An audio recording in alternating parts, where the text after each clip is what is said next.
अरिहंत अरिहंत अरिहंत अरिहंत अरिहंत अरिहंत अरिहंत अरिहंत अरिहंत अरिहंत अरिहंत अरिहंत अरिहंत अरिहंत अरिहंत अरिहंत आदिनाथ आदिनाथ आदिनाथ आदिनाथ आदिनाथ आदिनाथ आदिनाथ आदिनाथ आदिनाथ आदिनाथ आदिनाथ आदिनाथ आदिनाथ आदिनाथ आदिनाथ आदिनाथ गुरुदेव गुरुदेव गुरुदेव गुरुदेव गुरुदेव गुरुदेव गुरुदेव गुरुदेव गुरुदेव गुरुदेव गुरुदेव गुरुदेव गुरुदेव गुरुदेव गुरुदेव गुरुदेव ओम ऐं नमः ओम ऐं नमः ओम ऐं नमः ओम ऐं नमः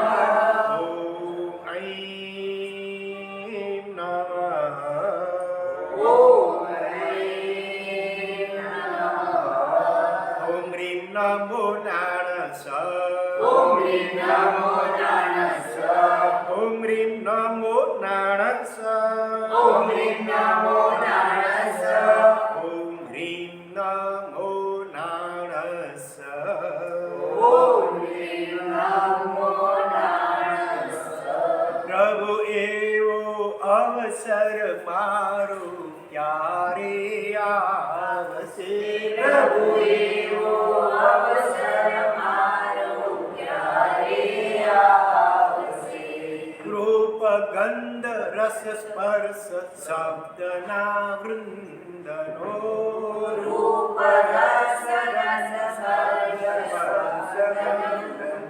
रूप गंध रस स्पर्श शब्द ना वृंदनो रूप गंध रस स्पर्श शब्द ना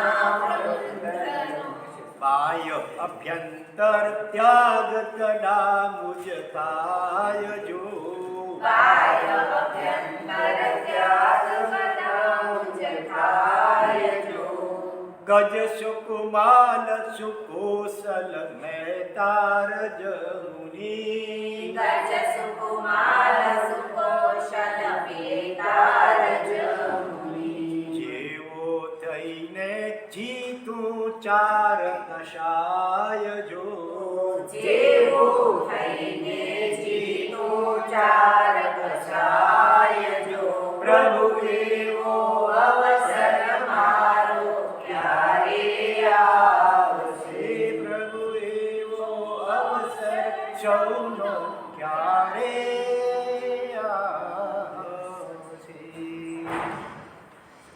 हे प्रभु, ऐसा धन्य दिन मेरा कब आएगा कि जब मैं रूप गंध रस स्पर्श और शब्द के वृंद से वृंद का बाह्य और अभ्यंतर दोनों प्रकार से त्याग कर सकूं, क्या त्याग हो जाए।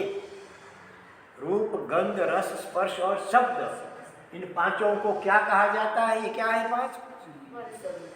क्या है?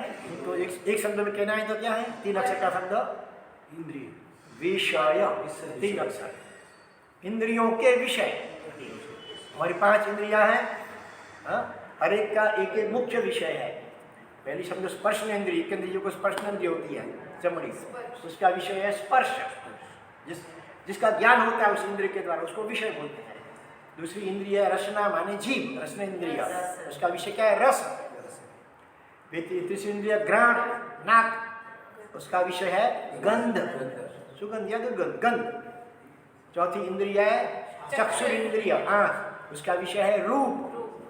और पांचवी इंद्रिय है श्रोत्र यानी कान, और उसका विषय क्या है? शब्द।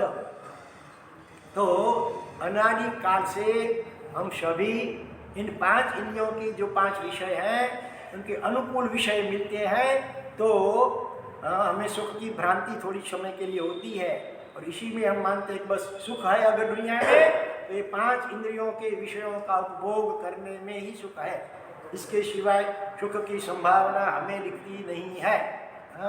अनुकूल विषय मिलते हैं तो उनके प्रति राग करते हैं, लगाव रखते हैं। प्रतिकूल विषय आते हैं किसी भी इंद्रिय का तब उसके प्रति हम द्वेष करते हैं। कब वो दूर हो, कब दूर हो। तो ये राग और द्वेष के कारण तो कर्म बंधन होता है और संसार परिभ्रमण चालू रहता है। ठीक है, तो कब मैं इन पांचों इंद्रियों के विषयों का व्यवहार बाह्य रूप से भी त्याग करूं और भीतर में उनके प्रति आकर्षण पड़ा है, रस लगाव पड़ा है, उसका भी मेरा कब त्याग होगा? कब मैं निर्विषयी बनूंगा? कब मैं खुद में आत्मा में जो सच्चा आनंद है उसमें रमणता करूंगा तो ही ये विषय छूटेंगे, और विषय छूटेंगे तो ही आत्मरमणता प्राप्त होगी। अन्योन्य आश्रय इसको बोलते, एक दूसरे के ऊपर आधारित है। तो हमें दोनों का प्रयास एक साथ करना है। जैसे रसनांदर जीव, इसका विषय रस है, इसको जीतने के लिए आंबिल की होलियां करते हैं, कोई कड़ू करियाता का और रोटी का उपयोग करते हैं, कोई भात पानी का आंबिल करते हैं, रसनेन्द्र के ऊपर विजय पाने के लक्ष्य से। ठीक है, स्पर्शनेन्द्रिय के रस को इसके विजय जीतने के लिए भूमि संथारा करते हैं, डनलप वगैरह गांधी का उपयोग नहीं करते हैं। फिर नाक का को जीतने के लिए भी सेंट उत्तर वगैरह उपयोग नहीं करते हैं। और चक्षुरिंद्रिय आँख, इसको जीतने के लिए कोई सिनेमा नाटक टीवी वगैरह नहीं देखने योग्य जो दृश्य हो उसको दूरदर्शन वो नहीं करते हैं, किसी के दोष नहीं देखते हैं, सभी के गुण देखते हैं। क्रिया समिति का पालन करने में आँख का सदुपयोग करते हैं, इधर उधर दिखते नहीं है। और श्रवणेन्द्रिय कान, उसका विषय जीतने के लिए कोई सिनेमा आदि के गीतों का श्रवण नहीं करते, किसी की क्रिया नहीं श्रवण करते हैं, किंतु सभी के गुणानुवाद को श्रवण करते हैं। और जिनवाणी श्रवण वगैरह के लिए जिनका भगवान की भक्ति का जो स्तवन वगैरह इनको श्रवण करने के लिए इनका कान को जोड़ देते हैं। इस प्रकार से ये पांचों इंद्रियों के जो 5 विषय हैं उनको बाह्य से भी मैं त्याग करूँ, उनको अप्रशस्त से त्याग करूँ और प्रशस्त विषयों में उनको जोड़ दूँ। और फिर क्या कहा? गज सुकुमार सुकोसल मैतार्ज मुनि जेवो थईने जीतू 4 कषाय जो। यहाँ 3 महापुरुषों के उदाहरण, उनके नाम का उल्लेख किया गया है। गज सुकुमार महामुनिवर हो गए, सुकोसल महामुनि और मैतार्ज महामुनिवर इत्यादि महामुनिवरों की तरह मैं चारों कषायों के ऊपर कब विजय पाऊंगा, कब मैं कषाय रहित निष्कषायी बनूंगा। गज सुकुमार महामुनिवर की कहानी ऐसे तो प्रसिद्ध है। उनकी विवाह हो चुका था, शादी करना बाकी थी, सगाई हो चुकी थी, एंगेजमेंट हो गया था, अभी लग्न करना बाकी था। और इसके दौरान भगवान नेमिनाथ की देशना सुनी, वैराग्य हुआ, दीक्षा अंगीकार कर ली और पहले ही रात को स्मशान में जा करके कालसर्ग ध्यान में लीन रह गए। पहले के महामुनिवर थे, भगवान नेमिनाथ के समय की बात है। तो उसका जो ससुर था, स्वामी जिसका नाम था, उसको बड़ा गुस्सा हो, जात से बैठा जो ब्राह्मण था, उसको बहुत गुस्सा आया कि इन्होंने ऐसा करके मेरी बेटी का भाव बिगाड़ दिया। अगर उनको दीक्षा ही लेनी थी तो फिर ये एंगेजमेंट क्यों हुआ किया, विवाह क्यों किया, शादी भले बाकी है। पहले के जमाने में पुनर्लग्न तो होते नहीं थे इस प्रकार से। तो उसने क्या किया, गुस्से में आकर के रात को स्मशान में जाकर के ध्यान में खड़े रहे। गज सुकुमार महामुनिवर के सिर के ऊपर आसपास में कहीं से गीली मिट्टी ले आया, भिगी हुई मिट्टी तालाब के पानी से भिगी हुई, और उसके सिर के ऊपर ऐसे पाली बांध ली। और उसके अंदर पास में कहीं चिता जलती की स्मशान में, उसके जो जलते हुए अंगारे किसी बर्तन में ऐसे टिकरे में लेकर के उनके सिर के ऊपर रखा। ऐसा भयंकर मरणांत उत्सर्ग किया, फिर भी उन्होंने जरा भी क्रोध कषाय नहीं किया। 4 कषाय को जीतना है ना, तो उसकी जगह पर हम होवे तो कितना क्रोध आएगा उसके प्रति, उसका बदला लेने के लिए क्या क्या नहीं करेंगे। लेकिन ये महामुनिवर हमेशा पॉजिटिव ही सोचते हैं। दूसरा कोई अगर ससुर होता तो शायद 50-100 रुपये की पगड़ी बंधाता, भगवान के रूप में साफा भी बांधते हैं भोगट वगैरह, और ये तो मुझे मोक्ष की पगड़ी बंधा रहे हैं। क्योंकि ऐसे तो धीरे धीरे मेरे कर्मों का क्षय कब होगा, लेकिन ये मुझे ऐसा मौका दे रहे हैं। अगर इसमें मैं क्षमता रखूँ, जरा भी राग द्वेष नहीं करूँ, तो मेरे कर्म अवसर में जल्दी से कब क्षय उनका हो सकता है। इसीलिए ये मेरे उपकारी हैं। उनके प्रति द्वेष नहीं किया, बल्कि ऊपर से उनके प्रति मैत्री भाव रखा, आदर भाव रखा। ये मेरे परम उपकारी है, मेरे कर्म क्षय में सहायक बन रहे हैं। खुद कर्म का उपार्जन बांध रहे हैं और वे मुझे कर्म से छुड़ा रहे हैं। ऐसा पॉजिटिव थिंक किया। क्रोध कषाय को जीतने का यही एक मेन उपाय है, हमेशा पॉजिटिव थिंकिंग करें, हर परिस्थिति में सामने वाले की गुण और उपकार को ही सोचें और अपने ही अवगुण अथवा खामी या कमजोरी को सोचें, तो ही हमारी क्षमता टिक सकेगी। क्योंकि दोष देखेंगे किसी का, दोष के ऊपर गुस्सा आएगा, क्रोध होगा ही। गुण देखेंगे, उपकार देखेंगे तो आदर, बहुमान और भक्ति होगी। इसीलिए थोड़ी यद्यपि कठिन है, लेकिन अभ्यास से सब आसान हो सकता है। कश्यप कुमार महामुनि ऐसी विकट परिस्थिति में भी उन्होंने नेगेटिव नहीं सोचा, उपसर्ग करने वाले के प्रति भी पॉजिटिव भाव ही रखा। तो इधर शरीर जलता गया और उधर कर्म जलते गए और अंतर्मुहूर्त में केवल ज्ञान भी हो गया और तुरंत आयुष्य पूर्ण होते ही मोक्ष में भी पधार गए। ऐसे इससे तो करोड़ों में, इससे का भी अपने को कोई तकलीफ नहीं आती है, फिर भी हम छोटी छोटी बातों में सामने वाले जीवों के प्रति द्वेष कर बैठते हैं, क्रोध करते हैं, अबोला लेते हैं, ये सब करते हैं, बदला लेने का विचार करते हैं और कितने सारे ढेर सारे कर्म बंधन करके संसार परिभ्रमण को हम बढ़ा लेते हैं हमारे खुद के। तो ऐसा मैं कब बनूंगा? कश्यप कुमार महामुनि जैसी समता गुण मेरे में कब आएगा? फिर दूसरा उदाहरण दिया सुकोसल महामुनिवर। पहले के जमाने में उपासक नहीं होते थे, कहीं कहीं औषधशाला होती थी, नहीं तो गृहस्थों के जो घर है होते हैं उनमें कोई कमरा या कोई अलग एक मकान खाली पड़ा है तो उनकी इजाज़त आज्ञा लेकर के उसमें ठहरते थे साधु साधु भगवान। इस प्रकार से भद्रा शेखानी के घर में उनके कमरे में कहीं ठहरे हुए साधु भगवान और वो स्वाध्याय करते हैं। साधु तो स्वाध्याय करते हैं 15 घंटे करीब। तो उसमें नलिनी गुल्म देव विमान का वर्णन आया। देवलोक के अंदर नलिनी गुल्म नाम का देव विमान है, तो उस स्वाध्याय में उसका वर्णन आता था, नलिनी गुल्म देव विमान का वर्णन चल रहा था। उसको सुन करके वो भद्रा माता का एक पुत्र जिसका नाम था सुकोसर, ये सुकोसर मुनि की बात अलग है, वो अवंती सुकुमार की बात में अभी शुरू की, सुकोसर मुनि की बात अलग है। वो गर्भ में ही था मेरे ख्याल से, और उसके पिता ने को वैराग्य हो गया किसी के सत्संग से और चारित्र अंगीकार कर लिया है और साधना कर रहे हैं। बाद में बेटे का जन्म होता है, उसका नाम है सुकोसल। तो थोड़ा समझदार हुआ, फिर माँ से पूछने लगा मेरे पिताजी कौन है। लोग भी बोलते होंगे बच्चे अनाथ है अथवा इसके न बापा, उसका पिता नहीं है, तो अपनी माँ को पूछता है कि मेरे बाप कहाँ है, कौन है, तो बताते हो तो दीक्षा उन्होंने ले ली है। तो वो राजरानी थी इसकी माता, कीर्तिधर राजा थे, उसके पिताजी का नाम था कीर्तिधर नाम के राजा, और उन्होंने वैराग्य लेकर के दीक्षा ले ली है। और रानी चाहती है कि वो इस नगर में आए ही नहीं, आएंगे तो फिर कहीं उनको देख करके मेरे बेटा वो दीक्षा ले लेगा, तो इसीलिए सिपाही को हुक्म दिया था किसी भी जैन साधु को अपने नगर में आना नहीं देना है। लेकिन संयोगवशत किसी तरह वो आ गए होंगे, अथवा किसी के द्वारा पता चला होगा कि पिता ने दीक्षा ले ली है, तो वो ढूंढते ढूंढते पिता मुनि के पास पहुंच गया और उन्हीं के पास दीक्षा अंगीकार कर ली। ऋणानुबंध कभी ऐसे भी होते हैं, पूर्व जन्म के संयम की भावना प्रबल रूप से की है, ऐसा भी हो सकता है। तो उसकी जो माँ थी उसको बड़ा गुस्सा आया है, आर्त ध्यान करके मर करके वो जंगल में बाघीन बनी है, बाघ और बाघीन, वाघन गुजराती में इसको कहते हैं।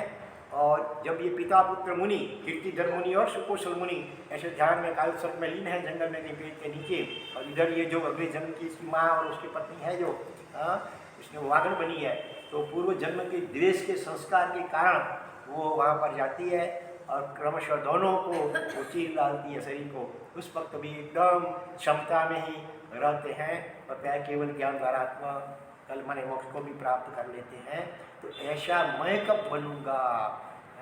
अपने जीवन में जरा से कुछ होता है शरीर को तो तुरंत आकुल व्याकुल हो जाते हैं, आर्त ध्यान में लग जाते हैं या किसी के प्रति द्वेष कर बैठते हैं। तो यहाँ पर ऐसा उपसर्ग किया, फिर भी महापुरुष वहाँ से हिले भी नहीं, डुले भी नहीं, भागे भी नहीं, और भीतर में कोई भय भी नहीं अनुभव नहीं किया। जो कुछ होता है वो खत्म होता है, वो शरीर होता है। हम तो शरीर नहीं, शरीर तो हमारा पड़ोसी है, नेबर है। हम तो शरीर से भिन्न शुद्ध आत्मा है और उससे आत्मभाव में निर्विकल्प दशा में ऐसे लीन हो गए। इधर शरीर का नाश हुआ और उधर कर्मों का भी नाश होता गया और इस प्रकार से उन्होंने मेरे ख्याल से मोक्ष में अथवा स्वर्ग में जो भी हो दोनों में से, लेकिन उनकी सदगति या परम गति हो गई। ऐसी प्रतिकूल परिस्थिति में भी उन्होंने जरा भी न तो आर्त ध्यान किया, रोग विचार ध्यान अथवा उपसर्ग हो रहा है, न उपसर्ग करने वाली बागी के प्रति द्वेष किया। ऐसी समता मेरे जीवन में कब आएगी, मैं कब ऐसा निष्कषाय बनूंगा, ऐसे मनोरथ इसमें व्यक्त किए गए हैं। देखिए संसार का कैसा विचित्र स्वरूप है।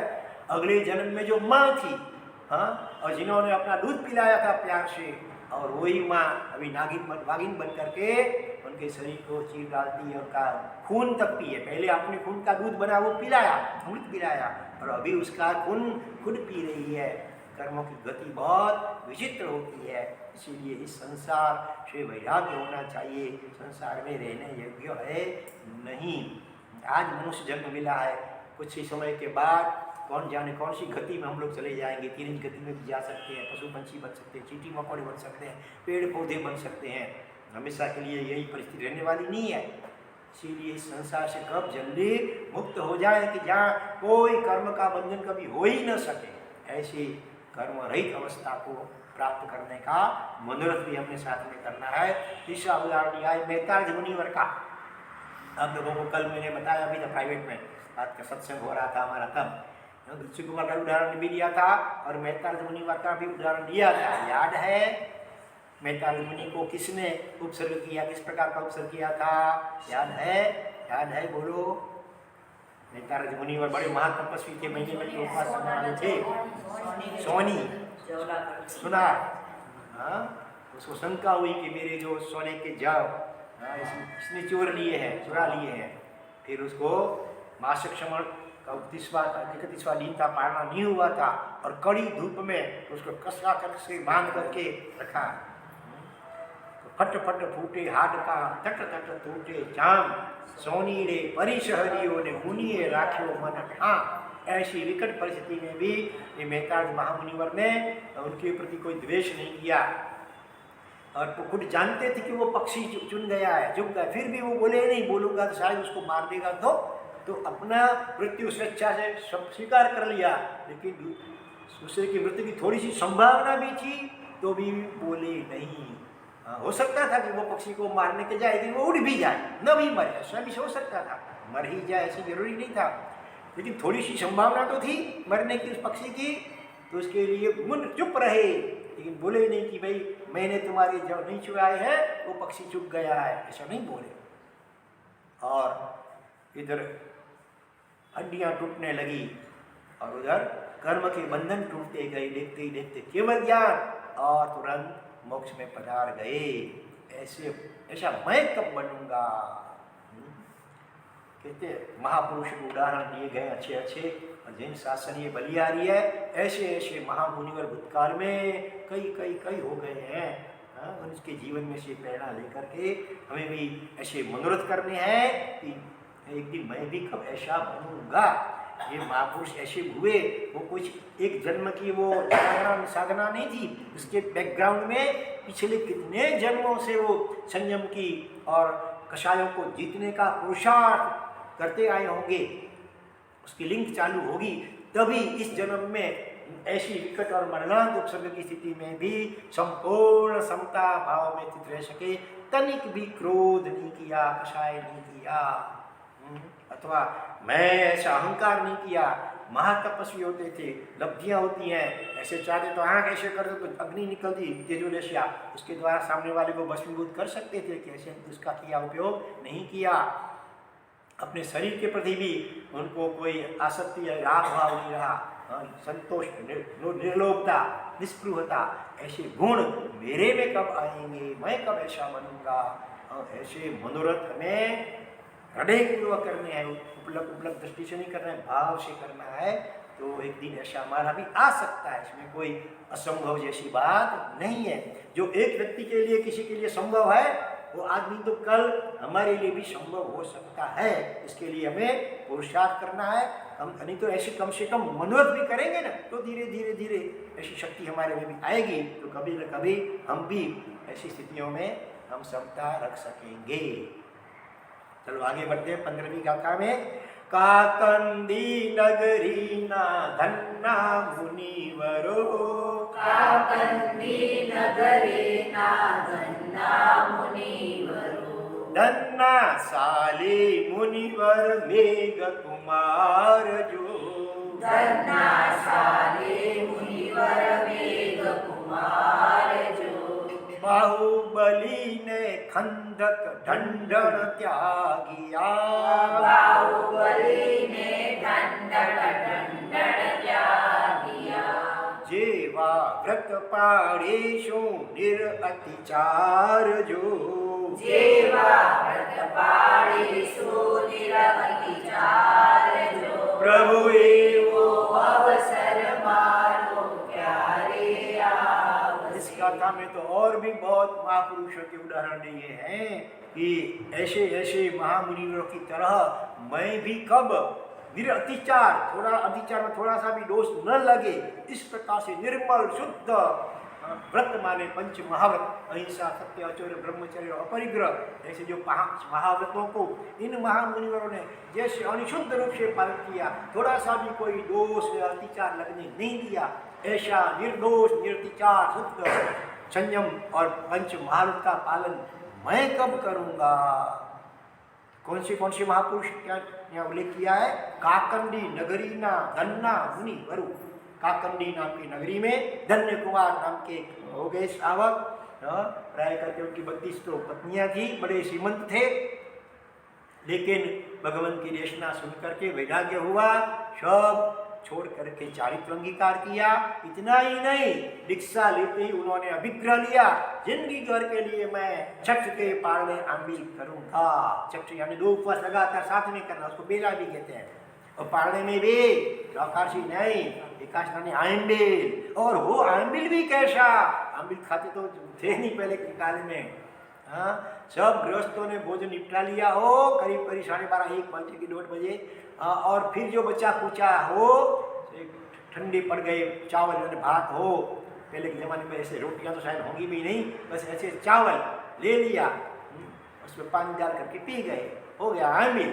ऐसे आमिल आज भी कोई कोई करते हैं अभी कभार तो जिसके ऊपर मक्खी भी बैठने का पसंद नहीं करे ऐसा लुखा सुखा तद्दन नीरस आहार से आमिल करना शुद्ध आमिल इसमें नमक भी नहीं पहले के ज़माने में आमिल में नमक तक भी नहीं डालते थे बिल्कुल बिना नमक के आमिल कभी कोशिश करना कैसा लगता है देखना इधर नहीं बनता हो तो घर पे कोशिश करना है एक आध चीज बना लेना मूंग और रोटी छोटी चीज और बिना नमक की और आमिल करना शुद्ध आमिल वो है। आपने कोई क्या बोलते हैं हमारा शायद भात पानी नो लाभ दीजो जी बोलते हैं ना बंधन के बाद भात पानी नो लाभ माल घोराते भले माल पानी लेकिन बोलते क्या है भात पानी। पहले के ज़माने में इसका ही चलन ज़्यादा था दक्षिण भारत में वैसे भी भात का उपयोग ज़्यादा होता है ना लेकिन भात सीधा नहीं भात सीधा भले खाते होंगे लेकिन अधिक तो उसका आइटम बना करके इडली डोसा सांभर वो सब बना करके टेस्ट से खाते हैं लेकिन ये तो आंबिल की बात है बिना नमक का आंबिल शुद्ध आंबिल बेले के पारणे जिंदगी भर के लिए आजीवन अभिग्रह ले लिया है। करीब 9 महीना उनका हुआ था एकदम शरीर ऐसा हो गया था। एक बार सैनिक महाराजा ने भगवान महावीर स्वामी को पूछा कि भगवान आपके 14,000 मुनिवर हैं एक एक से बढ़कर भगवान के सानिध्य में चौथा आरा होता है जब पहला संग्रहण होता है तब तो कैसे महापुरुष त्यागी मुनिवर होते होंगे। तो इस सब में जिनके परिणाम चित्त के परिणाम या अध्यवसाय या भाव उत्तरोत्तर बढ़ते ही जाते हैं ऐसे सबसे नंबर 1 जिसको बोल सके आपकी भाषा में ऐसे कोई कौन महामुनिवर है तो भगवान महावीर स्वामी ने गौतम स्वामी तक का भी नाम नहीं लिया। किनका नाम लिया काकंडी नगरी के धन्ना मुनिवर का नाम लिया। भगवंत वो कहाँ है मैं दर्शन करूँ वंदन करूँ नहीं वो यहाँ नहीं है वो तो राजद्रोही नदी के जो वैभारगिरी के वहाँ जंगल है उस जंगल में वो साधना ध्यान साधना करते एकांत में। हाँ और भगवान थोड़ा वर्णन किया होगा कि ऐसे शरीर तो बिल्कुल हो गया है शुक्ल लकड़ी समझो हड्डियाँ पसलियाँ भी दिखती हैं चमड़ी केवल ऊपर ढकी हुई है खून मांस तो करीब करीब सूख गए हैं और चलते हैं ना करीब मान गब तो हड्डियों का आवाज़ आती है हड्डियों की ऐसा उनका शरीर है चेहरा दिखने में तो श्याम हो गया, इतना तपस्या आतापना सूर्य की ली है, चेहरा शरीर में पूरा श्याम हो गया है, जैसे कोई जला हुआ वृक्ष न हो ऐसा हो गया। लेकिन उनकी चित्त की प्रसन्नता शरीर की स्थिति कैसी है, लेकिन शरीर से इतना वो भिन्न अपने आप को कर लिया है, वेद ज्ञान प्राप्त कर लिया शरीर से। तो शरीर की कोई असर उनके चित्त के ऊपर नहीं है, उसकी निर्मलता, पवित्रता, शुद्धि, आनंद बढ़ता ही जाता है, ऐसे वो महात्मा है। तो ऐसा वर्णन सुन करके सैनिक महाराजा ढूंढते ढूंढते हुए राजगिरी के वैवारगिरी पर्वत के जंगलों में ढूंढते हैं, कहीं पर वो महापुरुष जल्दी दिखाई नहीं दिए। फिर कभी कहीं दूर ऐसा दिखा कि जैसे कोई जला हुआ वृक्ष हो, काला पड़ गया हो, तो वहाँ नजदीक जान करके दिखा, तब ख्याल में ओह भगवान ने जैसा वर्णन किया था ऐसे ही माँ मुनिवर है। शरीर की तो ऐसी स्थिति है, लेकिन चित्त की स्थिति को कितनी प्रसन्नता चेहरे पर है। अहो भाव से घोड़े से नीचे उतर करके भगवान पूर्वक 3 प्रदक्षिणा दे करके उनको वंदन किया। ऐसे ऐसा मैं कब करूँगा, ऐसी तपस्या, ऐसी साधना अपरमत रूप से और देहाध्यास से भिन्न होकर के आत्मरमणता मैं कब करूँगा, ऐसे ऐसे मनोरथ करना है हमें, बरोबर है। आगे कहते हैं धन्ना और शाली, धन्य कुमार और शाली भद्र जो अपने में साल बने हुए थे, उसका उदाहरण तो एकदम सुप्रसिद्ध है। तो शाली भद्र के यहाँ तो देवलोक से 99 बेटियाँ आती थी, उसके पिता देव बने थे, बेचते थे। उसकी 32 पत्नियाँ थी, 7 मंजिल का उनकी हवेली थी, बंगला था रहने के लिए। धन्ना जी उनके जीजा जी लगते थे।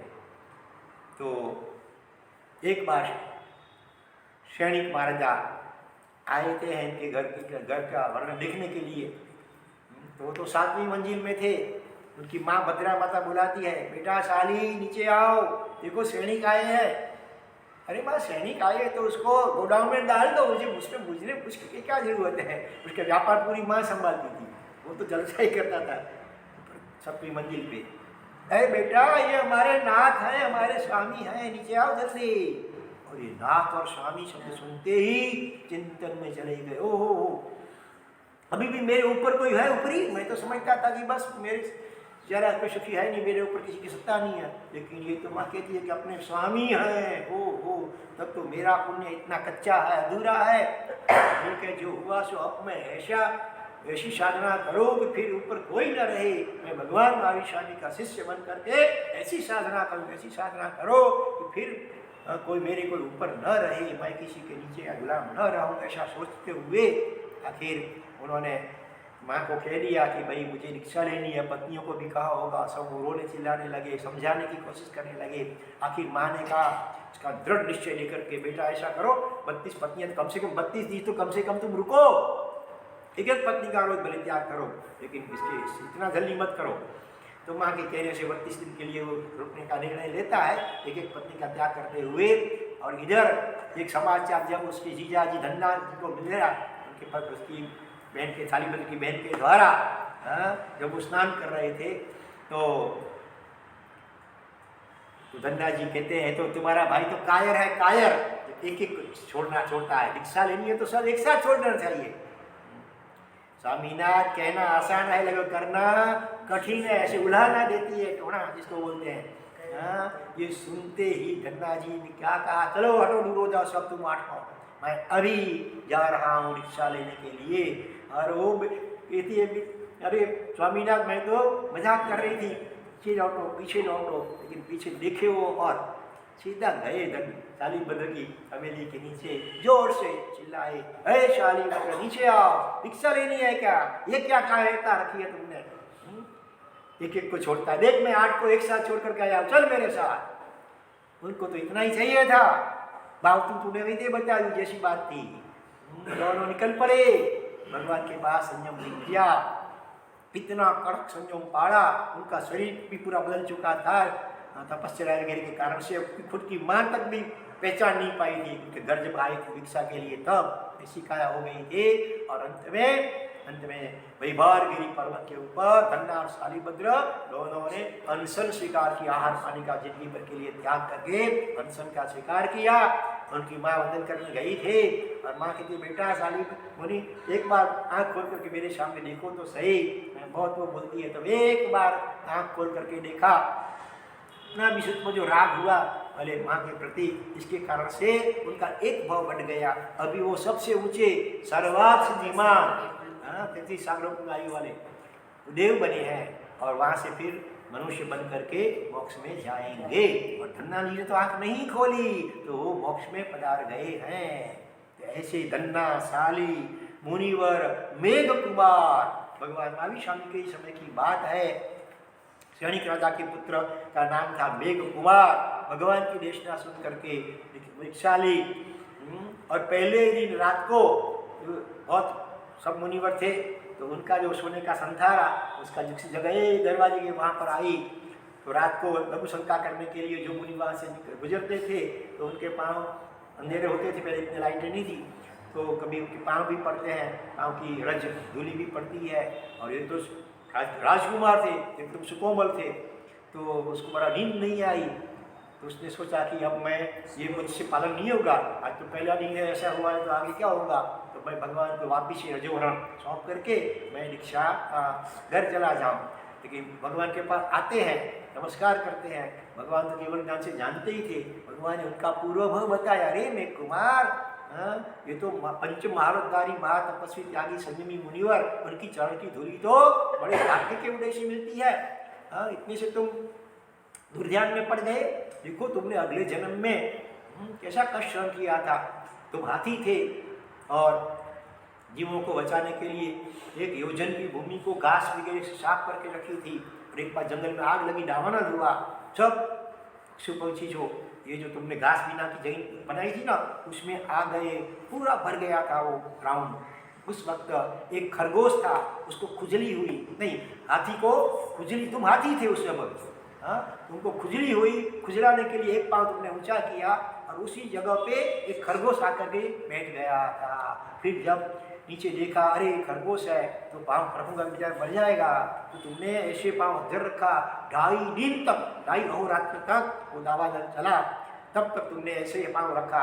फिर धीरे धीरे दावानल शांत हुआ, पशु सब जाने लगे, फिर तुमने पाँव नीचे रखने का कोशिश किया लेकिन 2.5 दिन तक हाथ पाँव ऐसे रखा था, खून जम गया था, वजन सहन नहीं कर सका पाँव, तुम गिर गए उधर। और तुम्हारा कोई शत्रु हाथी होगा, उसने तुम्हारे तुमको दंतशूल का प्रहार करके मार दिया। उस वक्त भी तुमने दुर्ध्यान नहीं किया, ऐसा नहीं सोचा कि अरे रे मैंने क्यों ये दूसरे पशुओं के लिए ये रखा, तो क्यों मैंने पाँव अधर रखा, मर जाता तो मर जाता, ऐसा कुछ दुर्ध्यान नहीं किया। समता भाव रखा तो उसके पुण्य प्रभाव से आज तुम ऐसे राजकुमार बने, मुनि बन गए।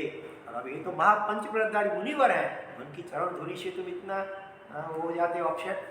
तो संयम में स्थिर हो गए, पश्चाताप किया, प्रायश्चित लिया और संकल्प कर लिया कि जिंदगी भर के लिए केवल दोनों आँख को छोड़ करके पूरे शरीर में किसी जगह पे कुछ भी प्रकार की पीड़ा हो तो मैं उसका उपचार नहीं करूँगा, ऐसा संकल्प किया। तो इस प्रकार के मेघ कुमार जैसा मैं कब बनूंगा, ठीक है, समताधारी। आँख को क्यों छोड़ करके, आँख से तो स्वाध्याय करना है, क्रिया समिति का पालन करना है, इसलिए आँख को कुछ तकलीफ है तो उसका उपचार करूंगा, लेकिन इसके सिवा पूरे शरीर में कहीं पर भी कुछ भी तकलीफ होगी, बीमारी होगी, मैं उसका उपचार नहीं करूंगा, मैं क्षमता से सहन करूंगा। तो ऐसा मैं कब बनूंगा। फिर बाहुबली का नाम लिया है यहाँ। बाहुबली माने ऋषभ भगवान के बेटे थे भरत, बाहुबली वगैरह। तो उन्होंने भी कैसा काउशल किया था लास्ट में, और समय नहीं इसलिए शॉर्ट में करता हूँ। तो 12 महीने तक ऐसे काउशल ध्यान में खड़े रहे, पंछियों ने घोंसले बनाए जटा के अंदर, ये लताएं भी शरीर के ऊपर आ गई, फिर भी हिले डुले नहीं। लेकिन छोटा सा अहंकार था कि मेरे 98 जो छोटे भाई हैं उन्होंने मुझसे पहले दीक्षा ली है, अगर मैं अभी वहाँ भगवान के पास जाऊँगा तो मेरे छोटे भाई मुनियों को वंदन करना होगा, तो मैं ऐसा करो, पहले साधना करो, केवल ज्ञान पालो, फिर केवल ज्ञानियों के बीच में वंदन व्यवहार नहीं होता, फिर मैं जाऊँगा। इसी भावना से खड़े रहे 12 साल तक, 12 महीने तक, लेकिन केवल ज्ञान नहीं होता है। तो भगवान ऋषभ ने उनकी जो 2 बहन साध्वियाँ थी, ब्राह्मणी और सुंदरी को भेजा, आओ तुम्हारे भाई महाराज को प्रतिबोध दे करके आओ। वो आकर के क्या कहती है, वीरा मोरा गज थकी उतरो, गज चढ़ी केवल न होय रे, बांधव गज थकी उतरो। अरे भाई महाराज, हाथी पे बैठ करके क्या कभी केवल होता हुआ किसी आपने सुना है कहीं? तो नहीं हो सकता है। आप भी कृपा करके हाथी से नीचे उतरो। वो सब कान में पड़ते हैं, सोचते हैं अरे ये तो मेरे बहन साधी जी की आवाज़ है, और वो कहते हैं हाथी से उतरो। मैं क्या हाथी पर बैठा हूँ? लेकिन साधु जी झूठ तो नहीं बोलते हैं। तो चिंतन करते ख्याल में, ओह मैं अहंकार मान कषाय रूपी हाथी पे बैठा हूँ, कि मेरे छोटे भाइयों को मैं वंदन क्यों करूँ? अरे रे ये ठीक नहीं किया मैंने। अरे छोटे उम्र में छोटे हैं, लेकिन संयम मेरे से पहले लिया है तो वो मेरे लिए वंदनीय है। बस ऐसा सोच करके अहंकार को छोड़ करके जैसे पाँव उठाया वंदन करने के लिए, जाने के लिए, तो तुरंत केवल ज्ञान हो गया। केवल ज्ञान प्रतीक्षा कर रहा था, थोड़े से इतने के लिए अटका था। इतना भी कोई दोष क्रोध का, मान का, माया या लोभ का होता है तब केवल ज्ञान नहीं होता है। संपूर्ण दोष रहित वितराग अवस्था होती है तभी केवल ज्ञान होता है। तो ऐसी साधना की, लेकिन 12 महीने तक जरा हिले डुले नहीं। पंछियों ने घोंसले लगाए बांधे और लताएं चढ़ने लगी, उदय को जिसको बोलते हैं वो भी शरीर के ऊपर होने लगी, और फिर भी जरा हिले डुले नहीं। चाहे सर्दी हो, गर्मी हो, बारिश हो, ऐसे के ऐसे पड़े रहे। ऐसे काउशक हम कब करेंगे? हमें ये लेना है, इसमें से प्रेरणा ये लेनी है कि कितनी निश्चलता साधना में, ध्यान में। हम तो कितने चंचल हैं, थोड़ी सी देर में करते रहे, हिलते डुलते रहे। काउशक में भी जहाँ से मक्खी बैठी तो भी उड़ा देंगे, मच्छर बैठ तो उड़ाएंगे। और ऐसी स्थिति में भी इसने निश्चल रहे, तो ऐसा मैं कब बनूंगा? ढंढर मुनिवर का नाम लिया है, बाहुबली ने ढंढर। नेमिनाथ भगवान ने श्री कृष्ण वासुदेव के बेटे थे, ढंढर नाम की रानी के पुत्र थे, और उन्होंने दीक्षा ली है नेमिनाथ भगवान के पास। लेकिन उनके अंतराय कर्म का ऐसा कोई उड़े आया कि उनको निर्दोष गोचरी भिक्षा भी नहीं मिल पा रही थी। श्री कृष्ण वासुदेव के बेटे होते हुए भी कर्म ने नहीं, शर्म कोई नहीं, भले ने होए तुम भले लो। राजकुमार दीक्षा ली थी भगवान नेमिनाथ के पास, श्री कृष्ण वासुदेव के बेटे फिर भी निर्दोष, भिक्षा कभी मिल जाते दोषित होकर, लेकिन जब दोषित तो लेते ही नहीं। और उन्होंने अभिग्रह भी लिया भगवान के कि मैं मेरी लब्धि से, मेरे पुण्य से गोचरी शुद्ध मिलेगी तो मैं पालना करूंगा, नहीं तो उपवास। ऐसे करते करते 6 महीना बीत गए। राजगृह जैसी बड़ी, मथुरा की द्वारिका जैसी नगरी बड़ी, हाँ, और श्री कृष्ण वासुदेव के बेटे मुनिवर, उनको भी निर्दोष दीक्षा मिल नहीं रही है। देखो ये कर्म के खेल कैसे हैं। इसलिए कर्म बांधते हुए बहुत विचार करना चाहिए।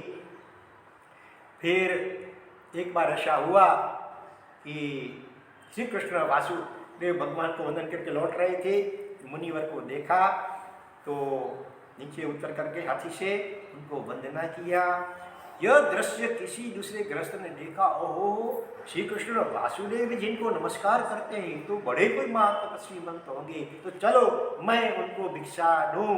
उसने विनती की और लड्डू तैयार थे, सोचते घोराया, लेकर के भगवान के पास आए और पूछा, भगवान अब ये तो मुझे अपनी लब्धि से मिले हैं ना? भगवान ने कहा नहीं, तुम्हारी लब्धि नहीं है, श्री कृष्ण वासुदेव के क्या लब्धि प्रभाव है।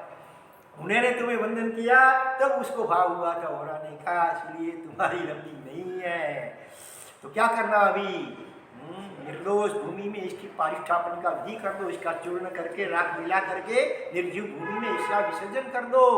और वो का विसर्जन कर रहे हैं, समझो लड्डू का चूर्ण कर रहे हैं, और इधर ऐसे भावधारा में चढ़ गए, क्षपक श्रेणी लग गई उनकी। ओ ये जीव तूने किसी पूर्व भव में किसी महातपस्वी को की निंदा की होगी, उसकी हंसी मजाक मस्करी की होगी, टीका की होगी, अंतराय डाला होगा तपस्या में, तब तुझे ये, अथवा किसी को खाने में अंतराय डाला होगा। कई बार करते हैं गुस्से में आकर किसी को भूखा रख के खाने नहीं देते हैं। हाँ, इसी प्रकार से यो जो पाप कर्म किए, यो जो दुष्कर्म किया, धिक्कार हो मेरी उस दुष्प्रवृत्ति को। ऐसे अपने अगले जन्म में संभवित जो भी दुष्ट प्रवृत्ति की होगी, जिससे ये कर्म बंधा है, उस दुष्ट प्रवृत्ति की वो निंदा करने लगे, पश्चाताप करने लगे जोरदार, और पश्चाताप की अग्नि में वो कर्म सारे गाती कर्म का जल गए और उनको केवल ज्ञान हो गया। ऐसा पश्चाताप का भाव, दुष्कृत की निंदा का भाव मेरा कब होगा? ऐसी भावना, ऐसे मनोरथ वाणी है। और अंतिम नाम लिया खंदक मुनिवर का। उसका भी उदाहरण आपको कल अपने अलग सत्संग में लिया था ना। राजा को गलत फहमी हो गई, अपनी रानी के भाई महाराज थे, और उनकी ऐसी शरीर की स्थिति देखकर के रानी के आंख में आंसू आए, राजा को गलत फहमी हुई, चरित्र के प्रति संदेह हुआ, सिपाहियों को हुक्म दिया शरीर की खाल उतारने के लिए। और सिपाही जब बात करते हैं उनको भी बोलते हैं कि बोलो मैं कैसा रहूं, किस स्थिति में कि आपको सुविधा हो मेरी चमड़ी उतारने में। ऐसी उनकी कैसी दशा होगी, विचारो सही। तो ऐसा मैं कब बनूंगा।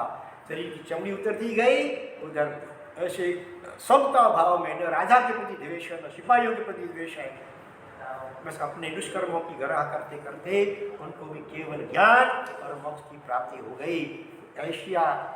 ऐसा संयम मैं कब पालूंगा, बरोबर ना।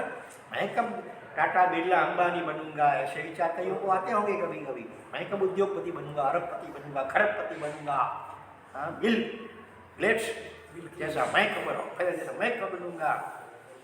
ऐसे ऐसे सांसारिक मनोरथ तो अनंत बार किए हैं, अभी ऐसे मनोरथ करने हैं, ऐसा संयम उसका पालन मैं कब करूंगा। चलो आगे बढ़ते हैं 16वीं गाथा में।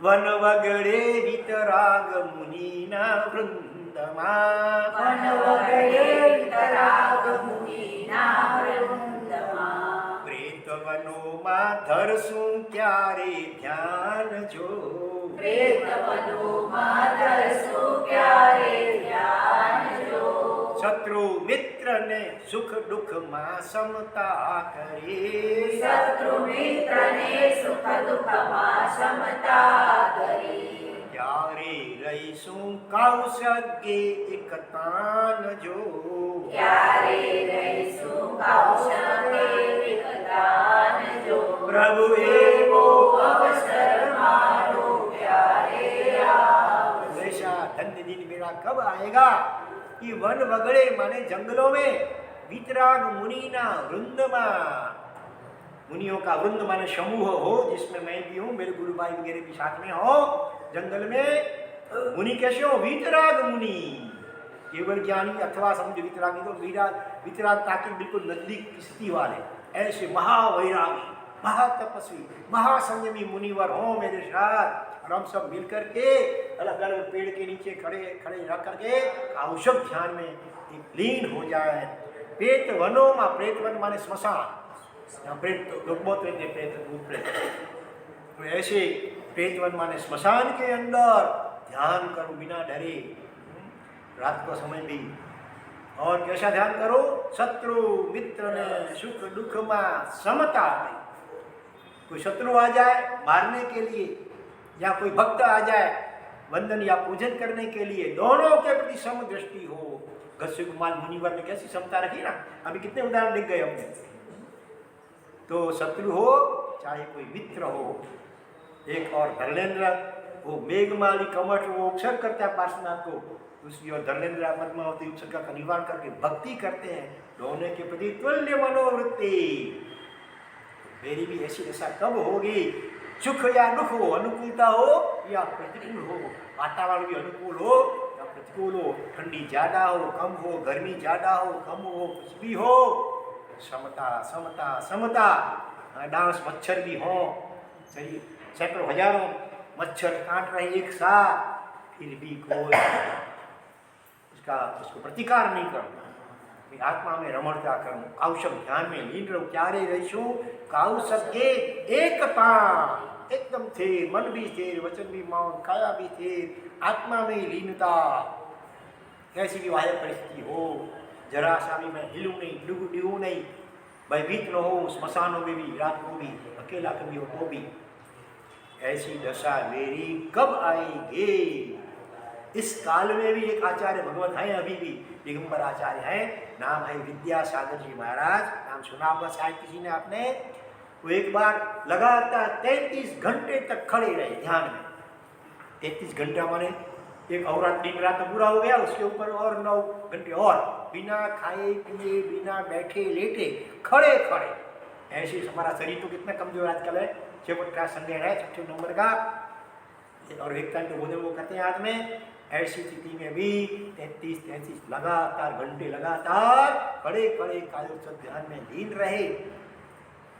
ऐसे प्रयोग कई बार वो करते रहते हैं अलग अलग प्रकार के। कभी सांप भी शरीर के ऊपर से या पांव के ऊपर से गुजर जाते हैं, वो डरते नहीं हैं।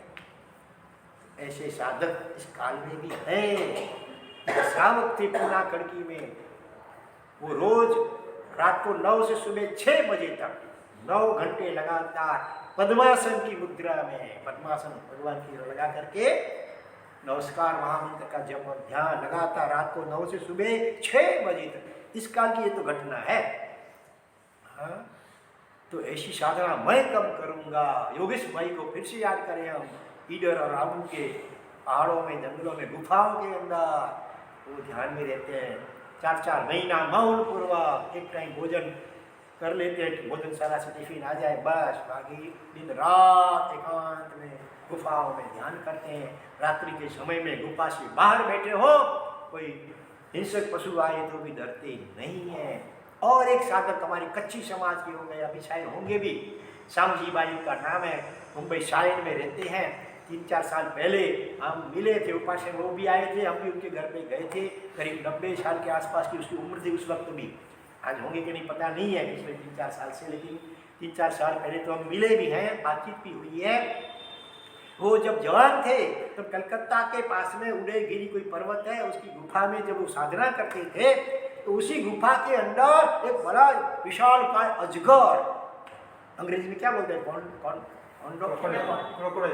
क्रोकोडाइल, तो मगरमच्छ को बोलते हैं मेरे ख्याल से क्रोकोडाइल को, ऐसा ही कुछ शब्द है। तो वो बड़ा अजगर भी रहता था और एक बड़ा शेर भी रहता था, लेकिन वो घबराते नहीं थे। वो शेर भी उनकी सेवा करता था, गुफा के द्वार पर चौकी वॉचमैन की तरह वो खड़ा रहता था। और आपस में भी लड़ते नहीं थे वो, अजगर और शेर एक दूसरे को कोई परेशानी नुकसान नहीं करते थे। इतना उनका खुद का मैत्री भाव था, जीवों के प्रति वात्सल्य भाव था, उसका असर ऐसा हुआ। तो इस काल के श्रावक हैं, कच्ची समाज के। तो ऐसी साधना मैं कब करूंगा? जंगलों में, श्मशानों में, गुफाओं में, एकांत में महीनों तक खाए पिए बिना एकांत में एक तान होकर के मैं साधना कब करूंगा? हे भगवान, ऐसी धन्य अवस्था मेरी कब आएगी? चलो आगे बढ़ते हैं 17वीं गाथा में।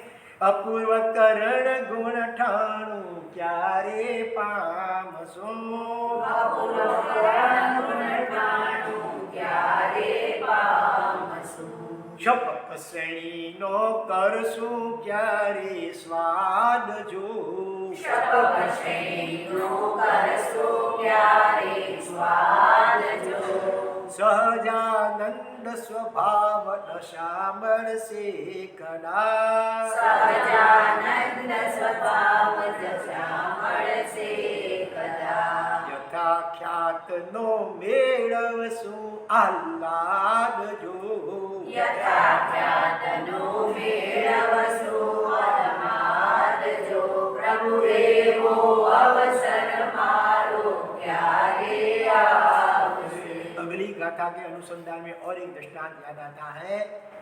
कच्छ भुज के अंदर एक सारिका नवनीत नगर में रहते थे, तो अकेले हैं घर में, परिवार बड़ी उम्र वाले हैं, माँ जी हैं।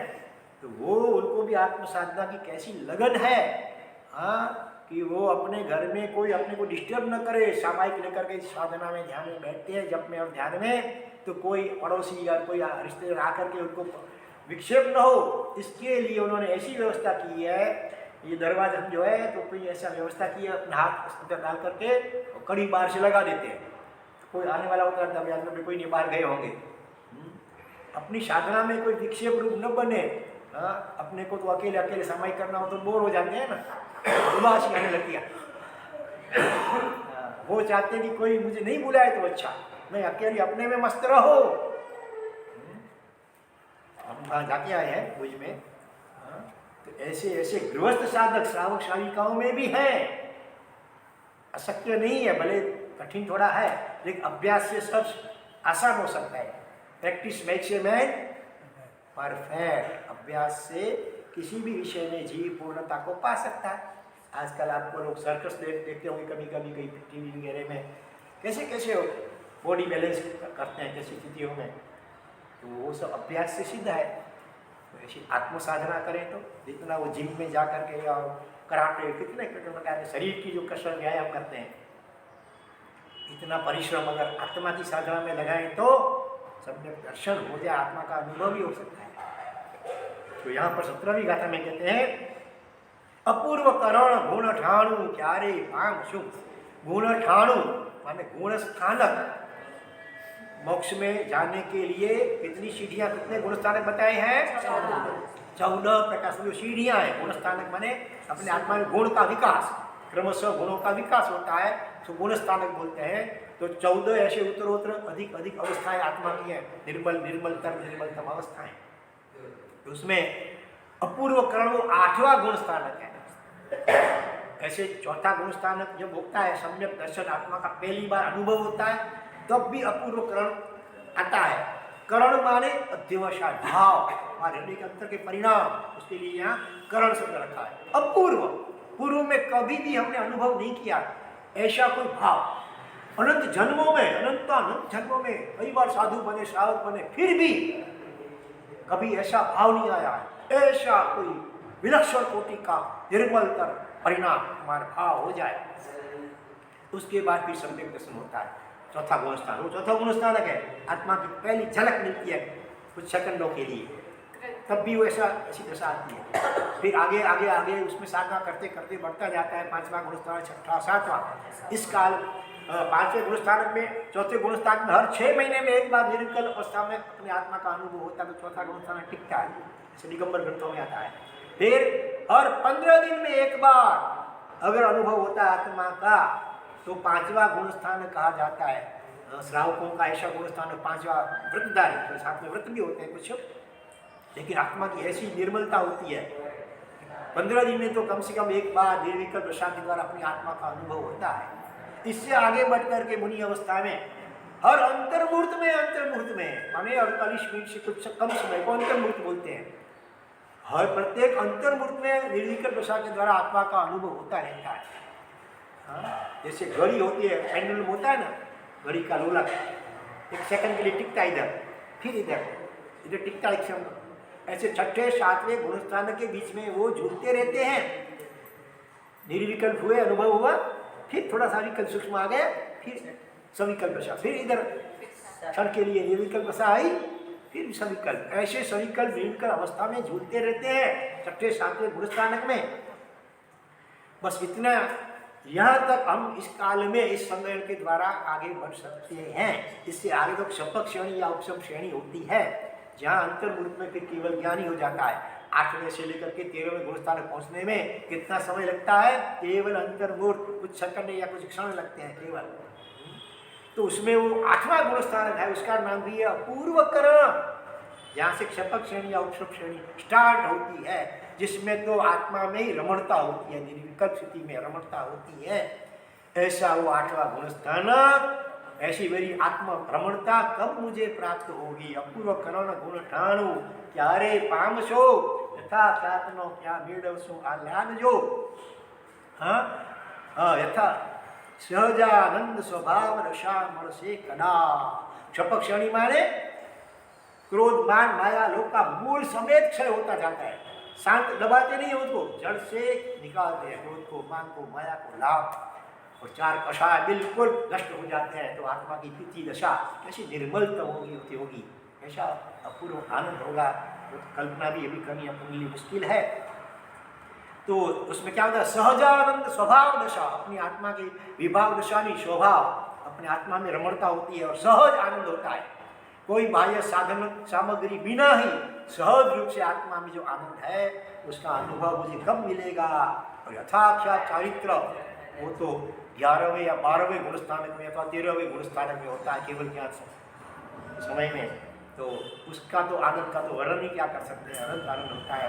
उसका में स्वाद मुझे कब मिलेगा, कब मुझे ऐसा आत्मा का आनंद मिलेगा, ऐसी भावना की है। और 18 गाथा में कहते हैं जन्म भले मुझ जारे ज्યાં ત્યાં છે મળો, जन्म भले मुझ जारे ज्યાં ત્યાં છે મળो, अणमुजमल जो अपुनर्बंधक भाव जो सुख दुख ने सहवानी साची धीरता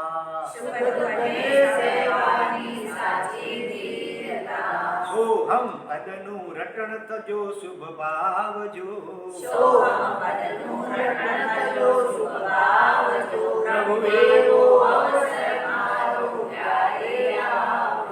अगला जन्म मेरा कहीं पर भी हो, मुझे मालूम नहीं, हो सकता है कि ऐसी कमजोर स्थिति हो, चित्त की हो और नरक का अथवा तो पशुपति के आयुष बंद हो गया हो और मुझे वहाँ जाना पड़ेगा, तो उसको तो मैं रोक नहीं सकता हूँ, लेकिन इतना मैं जरूर चाहता हूँ कि वहाँ भी मुझे अपुनर्बंधक दशा मेरी हो।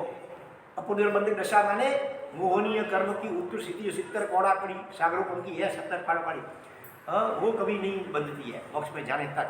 ऐसी दशा जो होती है उसको अपुनर्बंधक दशा कहते हैं। तो कम से कम इतना तो हो, कर्म के अनुसार मुझे जहाँ भी मेरा अगला जन्म हो, लेकिन मैं चाहता हूँ हे भगवान आपकी कृपा से मुझे अपुनर्बंधक दशा मिले और सुख दुख ने सहवानी साची धीरता, चाहे तिरंज गति में जाऊँ, नरक गति में जाऊँ, लेकिन वहाँ के जो दुख हो उसमें भी मैं क्षमता रख सकूँ, कम से कम इतना मुझे क्षमता मिले, मैं धैर्य मिले। और सोहम पन्नू रटण थजो स्वभाव, श्वास भीतर जाता है, सो श्वास बाहर निकलता है, हम बोलने का नहीं होता है, मानसिक स्मरण केवल सोहम। सो माने वह माने शुद्ध आत्मा, सिद्ध परमात्मा, जैसा हम माने मैं हूँ, मैं ये शरीर नहीं हूँ, मैं सिद्ध भगवान जैसी शुद्ध आत्मा हूँ। सो हम श्वासोश्वास के साथ उसका रटन चलता ही रहे, ऐसी दशा मेरी कब होगी। और लास्ट में मुनिषी गाथा कहते हैं, अनित्य असरण आदि बारे भावना,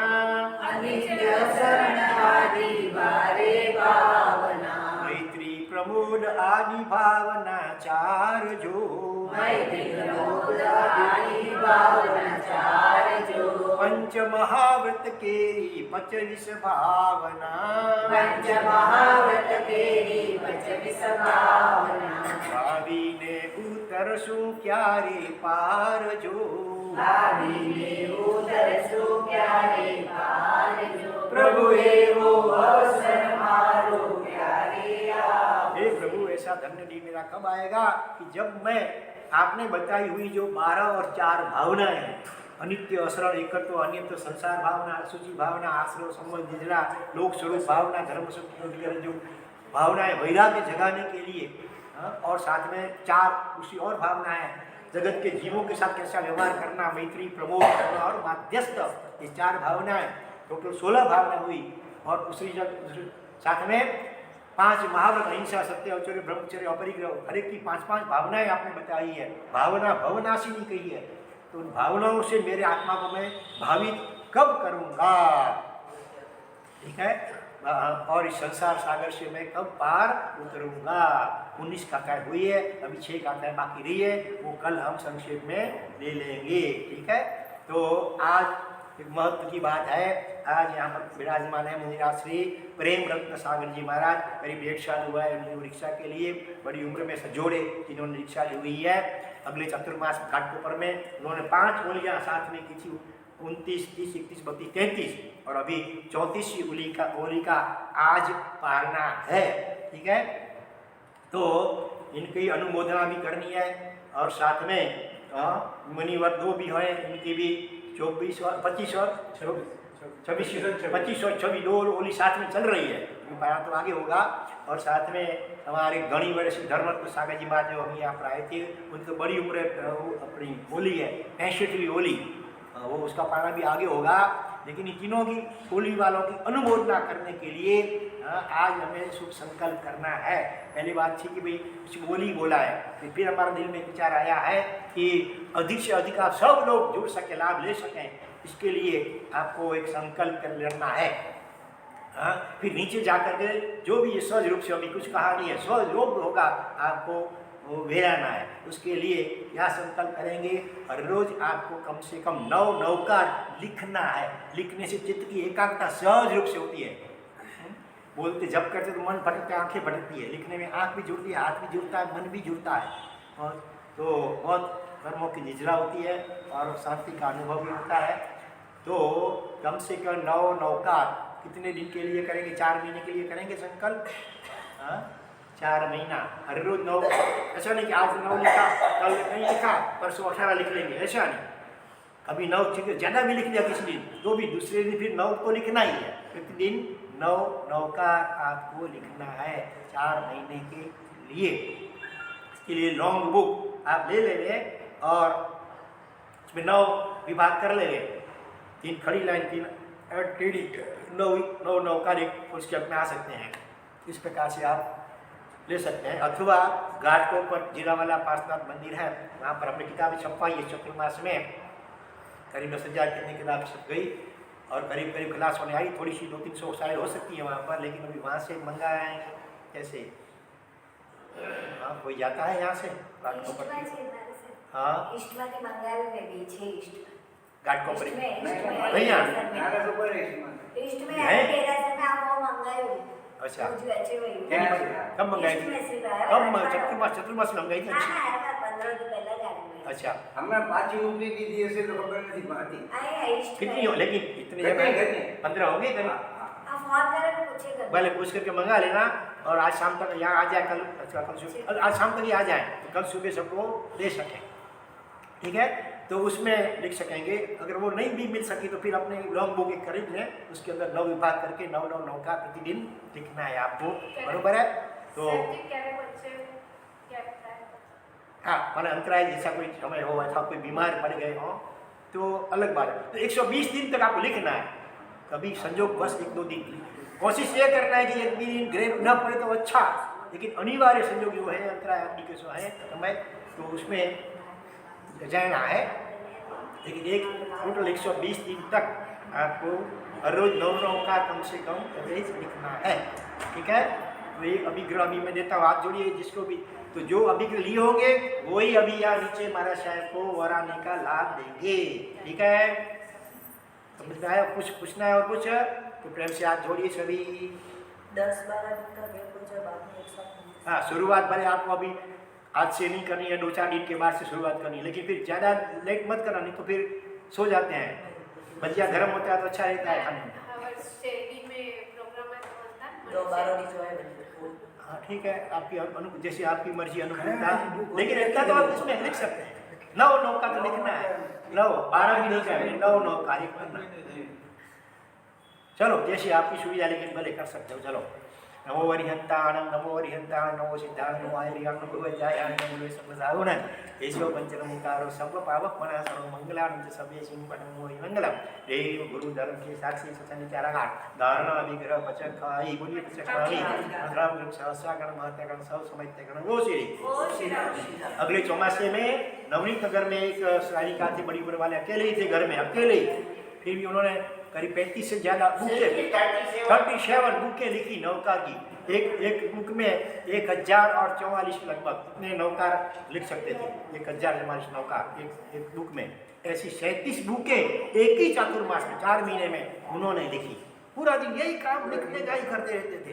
लास्ट में तो किताबें उनके पास नहीं थी, तो 15 दिन तक तो और भी लिख देते, कितने 40 से ज़्यादा। तो इनमें से अभी अच्छा। और दूसरी बात सुनो। अभी हमारे 2 छोटे मुनि जिन्होंने आगम उत्तराधन सूत्र और द्विगणा सूत्र का योगोद्वन किया, मुनिराशि आगमोनि सागर जी, मुनिराशि ज्ञानरत्न सागर जी महाराज ने। आगमोनि सागर जी का तो पारणा ऐसे 3-4 दिन पहले हो गया है, और ज्ञानरत्न सागर जी का पारणा कल होने वाला है। आज उनका अंतिम आइमील है, कल भी आइमील था, आज भी आइमील है, कल पारणा है। तो उसके लिए कल वराने का, लेकिन यहीं लेना है। घर कहीं के कितना दूर हो, कल तो टाइम की कमी होगी, सजा का प्रसंग है, इसलिए यहीं पर आपको लाभ लेना है। घर में पगलिए की आग्रह रखना है नहीं है। अगर इधर कहीं आसपास में हो तो आ भी सकते हैं, लेकिन कोई निश्चित नहीं है, तो आपको नीचे जो भी हो तो वराने का लाभ लेना है। उसके लिए क्या संकल्प करेंगे, कौन वराएंगे? जो शुभ संकल्प करेंगे कि 6 महीने के लिए कम से कम हर रोज 15 मिनट भी आपको या तो धार्मिक अच्छी किताब कोई भी उसका अध्ययन करना है, अथवा मिनिमम 15 मिनट का भी आपको जिन वाणी श्रवण करना है। चाहे प्रत्यक्ष का तो संभव कम है, चौमासे में तो होगा, लेकिन शेषकाल बाकी के समय में क्या करना है आपको, तो मीडिया के माध्यम से भी आप सुन सकते हैं, व्हाट्सएप के माध्यम से, यूट्यूब के माध्यम से भी आजकल प्रवचन सुन सकते हैं। तो या तो प्रवचन जिनवाणी का श्रवण अथवा जैन धर्म के कोई भी अच्छी पुस्तक का पठन करना है, दोनों में से कोई भी कर सकते हैं। कभी श्रवण किया, कभी पठन किया तो भी चलेगा, 15 मिनट मिनिमम। भाव तो ऐसा होता है 1 घंटे का भाव रखना है, आधे घंटे का भाव, लेकिन मिनिमम नियम के रूप में 15 मिनट, बरोबर 24 घंटे में कभी भी आप कर सकते हैं। तो वो 6 महीने के लिए बात है, ठीक है। और उसमें भी कभी मानो किसी दिन गैप पड़ गया तो दूसरे दिन डबल कर लेने का, आधा घंटा, 15 मिनट के लिए बदले में आधा घंटा, ठीक है। चलो प्रेम से हाथ जोड़िए उसके लिए भी। नमो वरिहंतानम देव गुरु धर्म की साक्षी सचनी कलाकार धारणा अभिग्रह पचक खाई बोलिए पचक कामी सागर महाता गाँव सब समझ हमारी